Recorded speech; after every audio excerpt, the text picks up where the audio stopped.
முயலும் ஆமையும். ஒரு காட்டில் முயல் வாழ்ந்து வந்தது.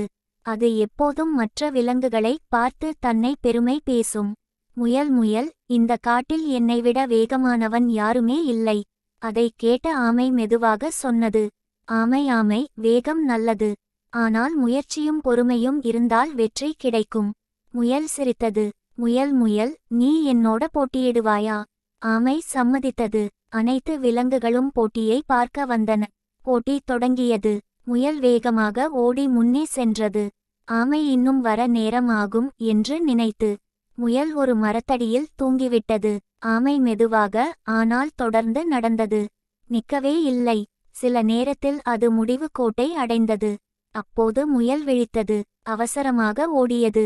ஆனால் தாமதம் ஆகிவிட்டது. முயல் முயல், வருத்தமாக, நான் வேகமாக இருந்தும் தோற்றுவிட்டேன். ஆமை ஆமை, தொடர்ந்து முயற்சி செய்தால் தான் வெற்றி கிடைக்கும்.